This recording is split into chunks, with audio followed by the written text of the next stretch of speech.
I'm reading from zetatalk.com on the first page at zetatalk.com. Click on Pole Shift and you'll find this article and many others if you're interested in the pole shift. This was written July 15th, 1996, and it's pretty interesting. So let's get into it. The day of a significant pole shift, such as will occur on this next passage of the 12th planet, is one that no human on Earth will be able to ignore. For most, it will be a most terrible day. The first paragraph reads, "Those who have had no forewarning will be no worse off than those who have heard rumors but have been unable to make changes in their lives to prepare. In fact, having no forewarning will almost be a blessing for those unable to prepare, as in this way they will not agonize over the choices that they made. Those who have prepared will be in a state of high anxiety, imagining the worst, regardless of whether a human realizes what is about to happen, but has been unable to take themselves to safety, or has no realization. The effect is the same. They wait for what is to come next. As we have described, this waiting can take the form of distractions, such as parties, or denial, such as continuing with the daily routine, as though everything were normal, but for most this will be a type of breath holding.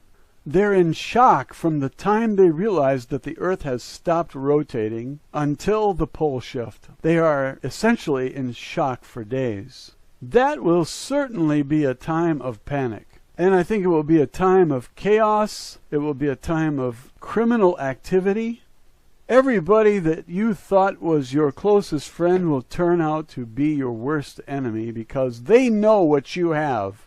If you have stored food, they want it, and they might put a gun in your face to get it. Because if they don't, they're going to die. If you have a place of safety, they want it, and they'll kill you to get it.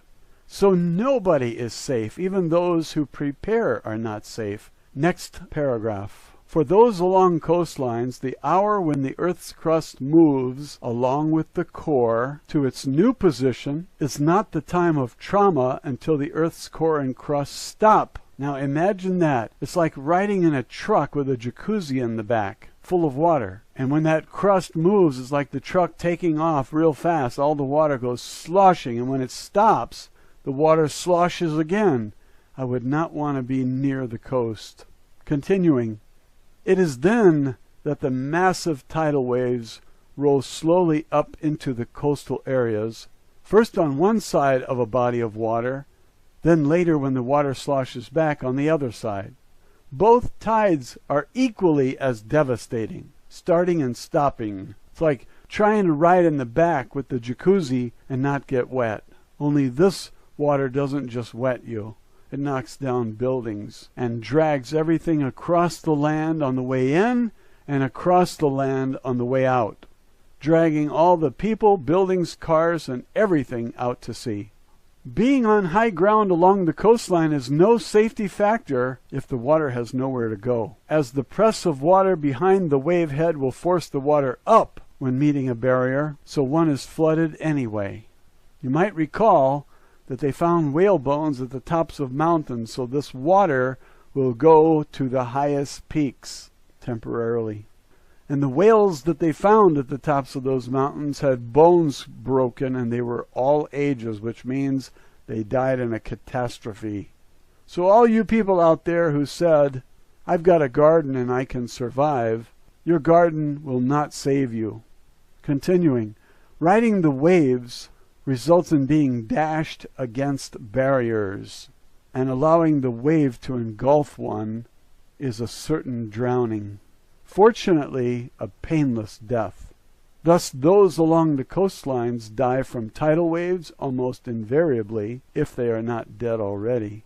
This is like a surfer who rides a wave without a board and is slammed against the rocks in Hawaii. I was on the beach in Oahu, and you can really get cut up on the lava beaches. The volcanic flows form these islands, and you know it. You get really cut up when you surf in shallow water in Hawaii. Some places. Where I was on Oahu, and those beaches were nasty. It was a long time ago, 1978. I went 2 years in a row, 77 and 78, I think.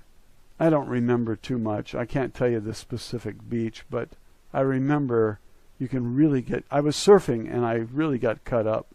So, if you're on the top of the water, you can be slammed against a building, and the building may be made of glass. It's going to be a quick death, I believe, but it could be an awful death. Next paragraph. For those inland, beyond the reach of tidal waves, the earthquakes are devastating. All but the flimsiest of housing is wrenched so violently that it collapses, crushing and trapping those inside. Those inside tents or straw huts will find themselves, along with their housing, jerked sideways, but aside from scrapes and bruises, relatively unharmed. Oh, great. So everybody in an apartment building is going to have the whole building coming down on them, regardless of building codes. None of the building codes anticipated this kind of event. Lying on the ground during this time is in and of itself a protection, as friction along the ground prevents one from being hurled.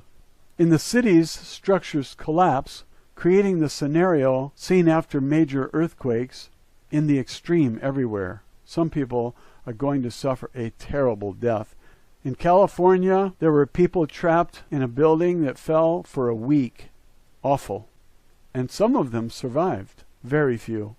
If a building comes down on you, you're better off if you're crushed and killed in a second, rather than to live for a week with a structure above you and no way to move, trapped in a small area, unable to get out.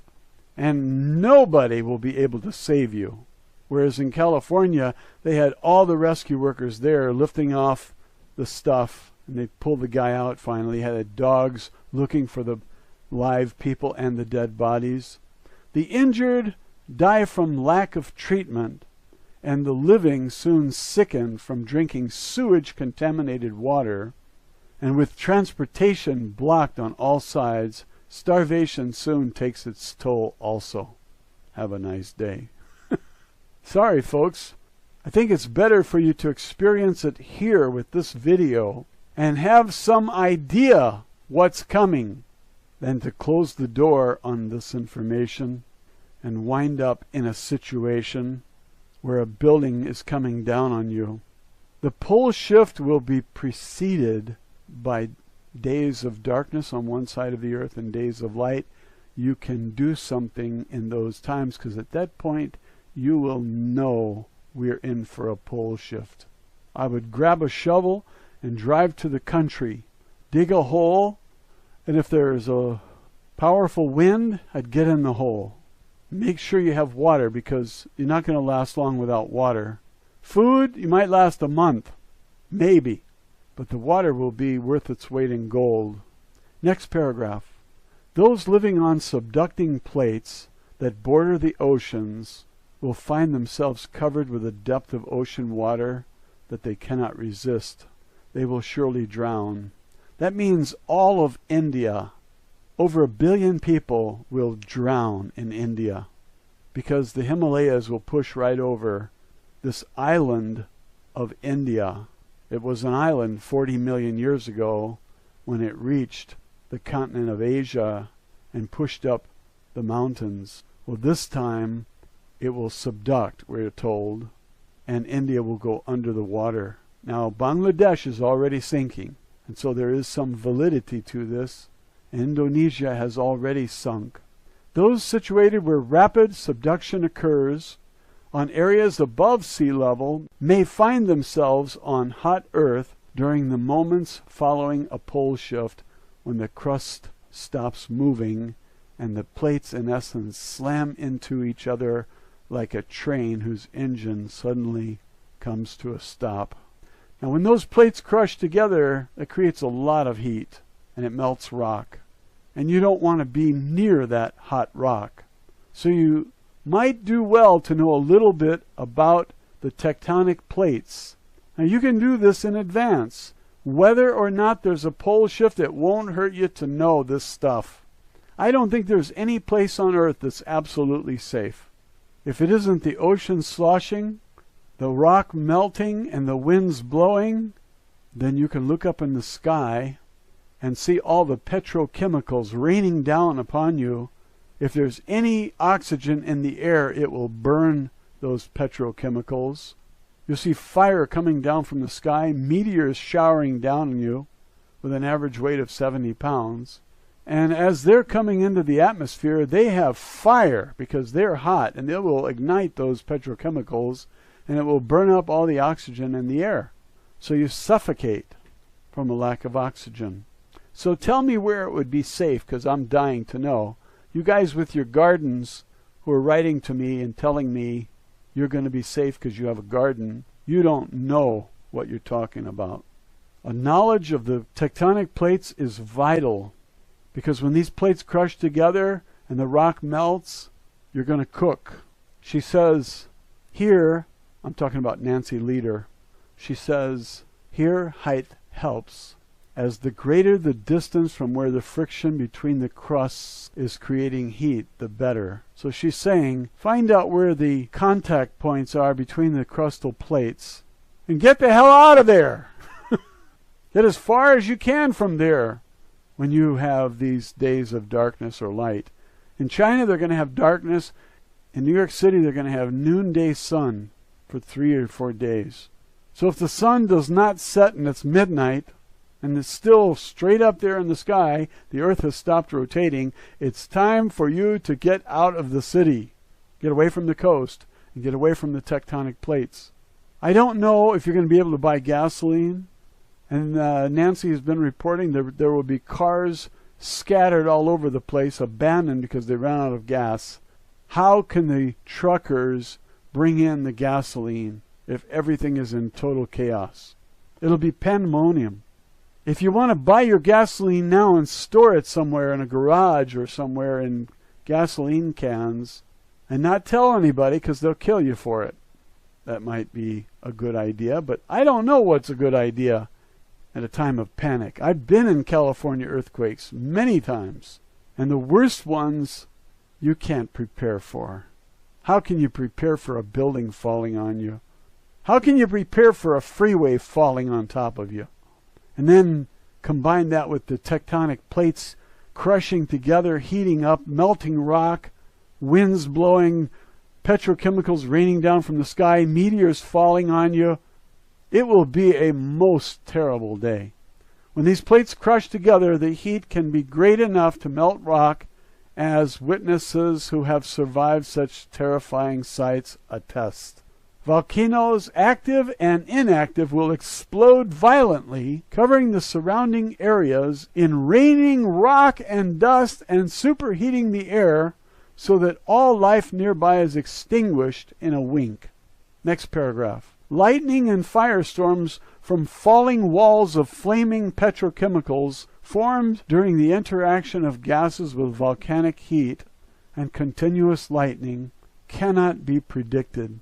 They can happen worldwide, and as with the hurricane-force winds, are a factor of the atmosphere, not the land mass. Where they are rare, these firestorms are devastating and burn all beneath the falling wall of flame in a holocaust. The horrified victims have little chance to even realize what is happening before they are engulfed and lose consciousness from the lack of oxygen. As with spontaneous human combustion, the victim is unconscious during the burning process. Protection from this rare chance of devastation is best attained by sheltering under a metal roof which will not burn. No, a metal roof that is hit by a 70-pound rock will no longer provide you with shelter. There is no safe place. Now you see why government doesn't want to tell you. What could they possibly say to you? You're going to die a horrible death? You're going to have a most terrible day? Last paragraph. In rural areas, survivors find themselves dealing less with the collapse of civilization than with climate changes. At first, stores are eaten until gone, and then real concern about the inability to grow crops sets in. Will the sun never shine through the clouds? My God, we could have a decade of cloudy skies, which means starvation, because you've got to be able to grow plants and distribute them to the people who need them. Who's going to do that? And for what? Money? Money will be worthless. Who would want to collect money? Pieces of paper with numbers on it? That's not what you need. You need food. Food will be more important than money or gold or silver. Might be a good idea to trade some money for food in cans now. But how long will you last? You can't last a decade. When the sun is no longer shining through the clouds, this will cause people, the survivors, to wander, seeking a land where the sun shines. And these people will be thinking that they're on the wrong side of the earth for some reason. How far can they wander? And how convenient will it be to find water along that route that they wander? Starvation soon has survivors eating everything in sight, chewing on old leather, eating the branches of dead trees. But still the gnawing hunger continues. Death by starvation is also relatively painless, as a stupor sets in, the mind is dulled, and languor envelops the human, who is essentially asleep when death comes.